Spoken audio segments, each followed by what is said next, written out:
For a start, we perish for lack of knowledge. We are, number one, sexual beings. This is the bit we forget. We need to understand our sexuality. Not every man has the same pattern of libido. Not every woman has the same pattern of libido. Not every man understands what being in love means or loving. Being in love is like, I'm in an ocean. The ocean is called love. What is moving me is the ocean, not me. So being in love is you're allowing the euphoria of the feelings of love to carry you. And therefore, there is a transition to be made when you get married. That transition is moving from being in love to loving. And I think Mr. Atta pointed the way to this. Go to 1 Corinthians chapter 13. The steps of transitioning from in love to love is very critical, but it also means that you are already self-aware about your sexuality. Men are not aware of the power of their sexuality, nor are women for that matter. And sometimes I look at Matthew chapter 5, where Jesus says, if your eye is going to, do not look at a woman, for when you do that, you've committed adultery. Whosoever looks at a woman is not just sleeping with a woman. Whosoever looks.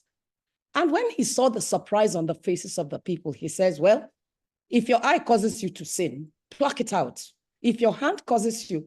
And I looked at how difficult that would be. And I think what Jesus is positioning for us there is what Father just spoke about. If I know I cannot keep my eyes off another woman or off another man, I should pluck my eyes out. What that calls you to do is to question yourself about your sexuality. Do I want my eyes out? Fidelity must begin with being faithful to God. We are unfaithful to God. Our first infidelity about our sexuality is to God, first and foremost. He said, do this. We say we love him. And he said, do this. Don't look at a woman lustfully. And today I would say, don't look at a man lustfully. But we ignore it. And we want to be faithful to a human being when we have not been faithful to God. So it's important for us to come to terms with our sexuality. And this is why I like to talk about that woman that was caught in adultery. Jesus will understand when we are not self-aware and will forgive. I think he looked at that woman and recognized that she was not self-aware. She didn't understand the meaning of sexuality. She didn't understand about adultery. For her, it wasn't sin. It was just some activity. And Jesus made a point, go and sin no more. The minute we realize that our sexuality calls us to be chaste, and that's from childhood. If you fornicated as a young woman or a young man, it is easier to go and commit adultery. It's good to have your friend as your husband or your wife or whatever. But the first thing is self-containment. Control yourself. When you understand yourself and you know you see women and you can't look down, and you know you see men, and like women now, it's money, and you need things, and your husband is not giving you, and not giving you love, and not giving you sex, and you are drawn to those things, you sit down and ask yourself, how can I contain myself? I must avoid the occasions of sin. And the first thing to do in that regard is pluck out the eye. Today, you can't pluck out the eye. Don't go where, if you know there's women you admire, tell your wife. I keep getting attracted to women. And I think Ms. Sibe said something to the effect, be close to your husband, be close to your wife. So what are the things that will stop infidelity? First of all, self-containment, self-knowledge about our sexuality. How many times a day do you get aroused sexually? What is your understanding of your sexuality?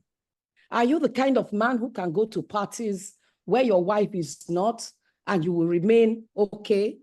Are you the kind of woman who will desire this, desire that, and your husband doesn't have, and you begin to be sad? There are many things, honestly. There's the cultural issues as well. Father has mentioned that, Mr. Atta has mentioned that, Mrs. Ibe has mentioned that. It has desensitized us to the problem of infertility. In many of our cultures, like Father said, the women are made to be chaste, forced to be chaste. The men, none. So we need to start training our men to understand their sexuality. We are sexual beings. God will not take it away from us. And the same God asked us not to look at a woman and at a man for sexual reasons, to take that man, to take possession, to enjoy. We are users when you do that. Pope John Paul II made it clear. When you take a woman just for sexual pleasure, you are a user. When you take a man simply for the money he offers you for sex, you are a user.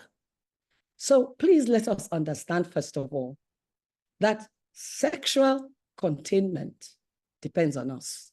Sexual discipline. Before you get married, ask yourself, how am I going to control when I have an arousal? It will happen.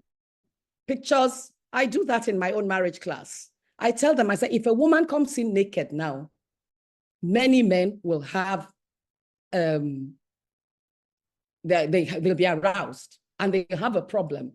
That means that it's not the love for the woman you are sitting with that will stop it. That's a big mistake.